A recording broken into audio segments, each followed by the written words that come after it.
ఈ 2023లో డెబ్యూ చేసిన డైరెక్టర్స్ హవా అనేది చాలా బాగా నడిచింది మామ. వాళ్ళ ఫస్ట్ మూవీస్‌తోనే గూస్ బంప్స్ తెప్పిచ్చారు, నవ్వించారు, ఏడిపించారు, ఆలోచింపజేశారు కూడా. ఇలా చాలానే చేశారు. సో, ఇప్పుడు మనం ఏంటంటే ఆ డైరెక్టర్స్ ఎవరు? వాళ్ళ సినిమాలేంటి? ఎందుకు ఆ సినిమాలు మనకి బాగా నచ్చాయి? ఇవన్నీ తెలియాలంటే ఈ వీడియో ఎండ్ వరకు చూడాలి. అండ్ మీ ఫేవరెట్ మూవీ ఏంటో, ఎందుకు ఆ మూవీ బాగా నచ్చిందో, ఆ డైరెక్టర్ మిమ్మల్ని ఎందుకు అంతగా ఇంప్రెస్ చేశారో అన్న విషయాన్ని కూడా కింద కామెంట్స్‌లో చెప్పండి. ఆలస్యం ఎందుకులే గాని వాయిసోలెట్ మామ. ఇంకా మొదలు పెడదామా? Audio Jungle. హాయ్, హలో, నమస్తే and welcome to news 3 people. ముందుగా ఒక మాట మామ, మన ఛానల్‌కి ఎవరైనా కొత్తగా వచ్చిన వాళ్ళుంటే మేక్ ష్యూర్ ఈ వీడియో అయిపోయిన తర్వాత మా ఛానల్ విజిట్ చేసి నచ్చితే సబ్స్క్రైబ్ చేసుకోండి. ఇంట్రెస్టింగ్‌గా ఉండే వీడియోస్‌తో పాటు రివ్యూస్, డీకోడింగ్స్, వాట్స్ రాంగ్‌లు అలాగే ఇంట్రెస్టింగ్ టాపిక్స్‌ని రీసెర్చ్ చేసి మరి షార్ట్స్ రూపంలో కూడా పెడుతున్నాము. మా కష్టానికి మేము రిటర్న్‌లో కోరుకునేది మీ సపోర్ట్ మాత్రమే. సో ప్లీజ్ ప్రతి వీడియోని లైక్ చేయండి, అలాగే షేర్ చేయండి.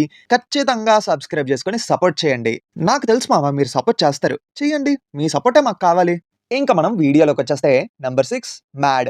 Directed by Kalyan Shankar. Actually ఈ మూవీ డైరెక్టర్ అయిన కళ్యాణ్ శంకర్ గారు ఆయన డెబ్యూ మూవీ నవీన్ పొలిశెట్టి గారితో చేయాలి. ఆ సినిమాకి టైటిల్ 'అనగనగా ఒక రాజు' అలాగే టైటిల్ అనౌన్స్‌మెంట్ టీజర్‌ని కూడా రిలీజ్ చేశారు. బట్ డోంట్ నో ఆ ప్రాజెక్ట్ ఎక్కడి వరకు వచ్చిందో, అసలు వస్తుందో రాదో అన్న విషయం కూడా తెలీదు. బట్ ఏంటంటే అదే ప్రొడక్షన్ బ్యానర్‌లోని 'మ్యాడ్' అనే మూవీతో కళ్యాణ్ గారు డైరెక్టర్‌గా డెబ్యూ చేశారన్నమాట. ఈ మూవీకి సంబంధించిన ప్రమోషన్స్‌లో నాగవంశీ గారి కాన్ఫిడెన్స్, సారీ, అది ఓవర్ కాన్ఫిడెన్స్ అనిపించింది. పైగా జాతిరత్నాలకి డబుల్ ఉంటుంది అన్నట్టుగా మాట్లాడారు. ఇంకా అనుదీప్ గారితో కూడా చెప్పించారు కూడా. జాతిరత్నాలంత కాదు, కూర్చున్నంత సేపు బోర్ కొట్టించకుండా నవ్విస్తే చాలు అని అనుకున్నాం. వన్ థింగ్ ఫర్ ష్యూర్, చూస్తున్నంత సేపు చాలా ఎంజాయ్ చేశా ఈ మూవీ చూసేటప్పుడు. వన్ లైనర్స్ అయితే బాగా వర్కౌట్ అయ్యాయి. లాజిక్స్ అయ్యి మర్చిపోయి స్టోరీ గురించి ఆలోచించకుండా సరదాగా ఈ మూవీ చూస్తే డెఫినెట్‌లీ ఎంజాయ్ చేస్తారు అని చెప్పారు. అండ్ వాళ్ళు చెప్పినట్లే మూవీ కూడా ఉంది. ఎస్పెషల్లీ సంగీత్ శోభన్ ప్లే చేసిన 'డీడీ' దామోదర్ రోల్ అయితే టూ క్రేజీ అసలు. ఇంకా విష్ణు ఓయ్ చేసిన లడ్డు రోల్ అయితే భలే వర్కౌట్ అయ్యింది. డెబ్యూ మూవీతోనే క్రింజ్ అని అనిపించకుండా హెల్తీగా కామెడీ జనరేట్ చేసి 2 గంటల సేపు అన్నీ మర్చిపోయి సరదాగా నవ్వించారు కళ్యాణ్ గారు. ఇంకా నెక్స్ట్ ఒకవేళ 'అనగనగా ఒక రాజు' వస్తున్నట్టయితే ఇదే రేంజ్‌లో కామెడీ జనరేట్ చేసి నవీన్ అన్నని కరెక్ట్‌గా వాడుకొని ఒక మంచి సినిమా అందిస్తారని కోరుకుంటున్నాం. Number 5 Bedurulanka 2012 directed by Clax. డెబ్యూతోనే ఒక కాంప్లికేటెడ్ సబ్జెక్ట్‌ని ఎంచుకొని దాన్ని హిలేరియస్ వేలో ప్రెజెంట్ చేయటం మామూలు విషయం కాదు. బట్ ఈ విషయంలోని డైరెక్టర్ క్లాక్స్ గారు బాగా సక్సెస్ అయ్యారు. 2012లోని అప్పట్లో యుగాంతం వస్తుంది, అందరం పోతాం అనేసి మాట్లాడుకుంటున్నప్పుడు మన రియాక్షన్‌లు ఎలా ఉండేవో మనకు తెలిసిందే గదా! ఆ సిట్యుయేషన్స్‌ని పర్ఫెక్ట్‌గా మనకి స్క్రీన్ మీద అయితే చూపించారన్నమాట. And the most interesting part of the film ఏంటంటే ఆ క్యారెక్టరైజేషన్స్.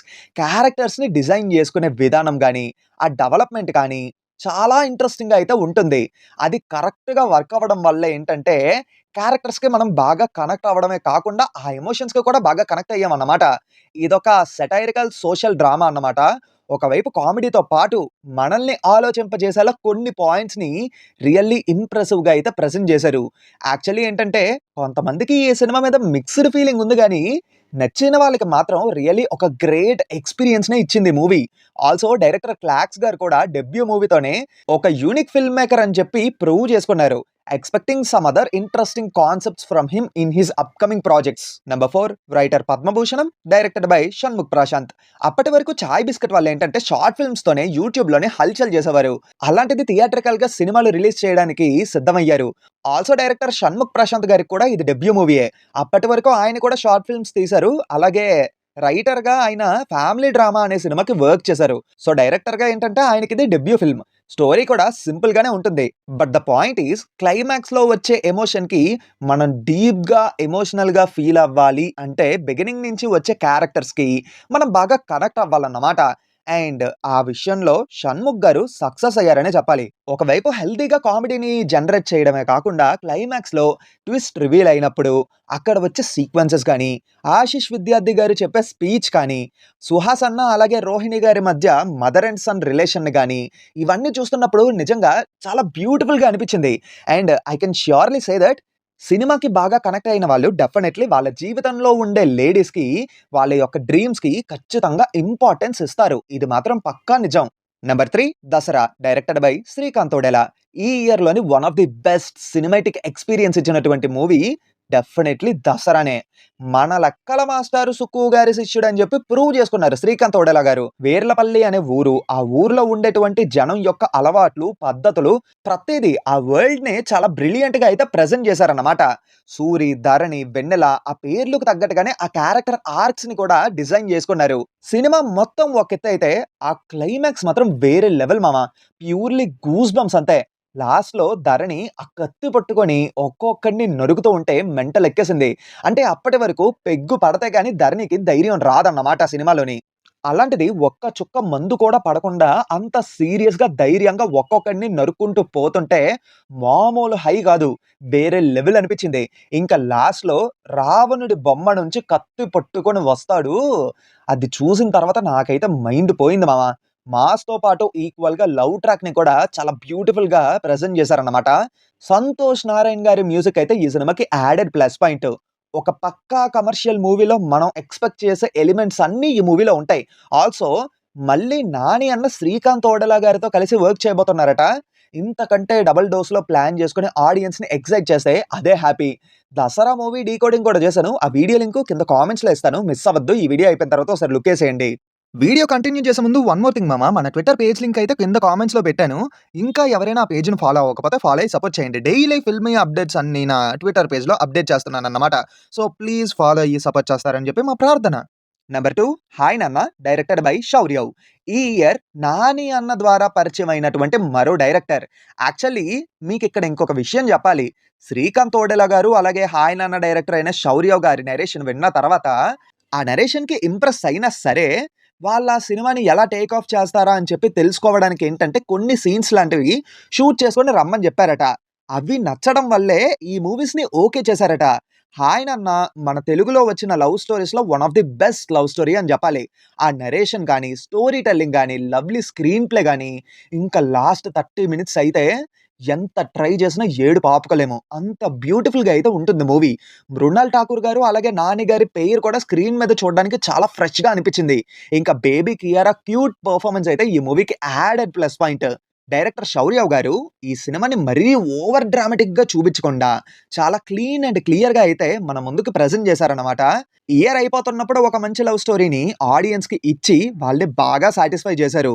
అయినా నాకు అర్థం కాని విషయం ఏంటంటే 'నాని' అన్న ఇంత మంచి డైరెక్టర్స్‌ని ఎలా పడుతున్నారో గాని ఆడియన్స్‌కి మాత్రం ఎక్కడా తగ్గకుండా ఒక గ్రేట్ సినిమాటిక్ ఎక్స్‌పీరియన్స్‌నైతే ఇచ్చేస్తున్నారు. Number 1 'Balagam' directed by Venu. ఈ మూవీకి డైరెక్టర్ మన 'జబర్దస్త్ వేణు' గారని చెప్పి తెలిసిన తర్వాత ఏముందిలే ఏదో కామెడీ మూవీ అయ్యుంటదని చెప్పి చాలా తక్కువ అంచనా ఏసా. నిజం చెప్తున్నాను. ఆ తర్వాత అర్థమయ్యింది. తక్కువ అంచనా వేసి చాలా పెద్ద తప్పు చేశానని చెప్పి. అసలు సినిమాలోని కొమరయ్య క్యారెక్టర్ డిజైనింగ్ అనేది ఎంత బావుందంటే నేనైతే అస్సలు ఎక్స్‌పెక్ట్ చేయలేదు. ఆయనే ఈ సినిమా డైరెక్ట్ చేశారని చెప్పి. మూవీలోని ఎమోషన్స్‌ని హ్యాండిల్ చేసే విధానం అయితే రియల్లీ చాలా ఇంప్రెసివ్ అనిపించింది. తెలంగాణ కల్చర్‌ని బ్యూటిఫుల్‌గా అయితే మనకి తెర మీద చూపించారన్నమాట. ఈ ఇయర్ నన్ను బాగా ఏడిపించిన సినిమాల్లో 'బలగం' మూవీ ఒకటి. రియల్లీ ఆ డైలాగ్స్‌కి గాని, సెకండ్ హాఫ్‌లో వచ్చే సీన్స్‌కి గాని మన కళ్ళల్లో అలా నీళ్లు తిరుగుతాయి అంతే. యాక్టర్‌గా కేవలం కొన్ని సైడ్ రోల్స్‌కి మాత్రమే అంకితమైపోయాను. ఇది నేను కాదు అని చెప్పి డైరెక్టర్‌గా మారి వేణు గారు ఆయన మార్క్ అండ్ స్ట్రెంగ్త్ ఏంటో చూపించారు ఈ సినిమా ద్వారా. నెక్స్ట్ 'నాని' అన్నతో సినిమా చేయడానికి ప్లాన్ చేస్తున్నారనైతే తెలిసింది. మరి అది పట్టాలెక్కుద్దో లేదో తెలీదు గానీ 'నాని' అన్న లాంటి యాక్టర్ వేణు గారి చేతుల్లో పడితే ఎమోషనల్ సీన్స్‌లో ఇరగదీస్తారని చెప్తున్నాను. అందులో అతిశయోక్తే లేదు. ఫైనల్లీ ఇది మామ లిస్టు. ఈ డైరెక్టర్స్‌లో మిమ్మల్ని ఏ డైరెక్టర్ బాగా ఇంప్రెస్ చేశారో, ఎందుకు ఆ మూవీకి బాగా ఇంప్రెస్ అయ్యారో అన్న విషయాన్ని కింద కామెంట్స్‌లో చెప్పండి. అండ్ మీ సినిమాటిక్ ఎక్స్‌పీరియన్స్‌ని కూడా కింద కామెంట్స్‌లో షేర్ చేసుకోండి. అండ్ ఎప్పట్లాగే ఈ వీడియోకి కూడా ఒక చిన్న టార్గెట్ అన్నమాట. ఈ వీడియోకి ఒక 2,000 లైక్స్ చేయండి. అంటే మీరు లైక్ చేసి సపోర్ట్ చేస్తేనే తెలుసు కదా! మాకు కొంచెం ఎనర్జీ వస్తది కొత్త వీడియోలు చేయడానికి. సో డెఫినైట్‌లీ వీడియోని లైక్ చేయండి. మీ ఫ్రెండ్స్ అండ్ ఫ్యామిలీ మెంబర్స్‌కి షేర్ చేయండి. మా ఛానెల్‌ని సబ్స్క్రైబ్ చేసుకొని సపోర్ట్ చేయండి. గంట కొట్టడం మర్చిపోద్దు మరి. అది కొడితేనే కొత్త వీడియో పెట్టగానే నోటిఫికేషన్స్ వస్తున్నాయి. ఉంటాను మరి. మళ్ళీ నెక్స్ట్ వీడియోలో కలుద్దాం. Until then take care and bye by.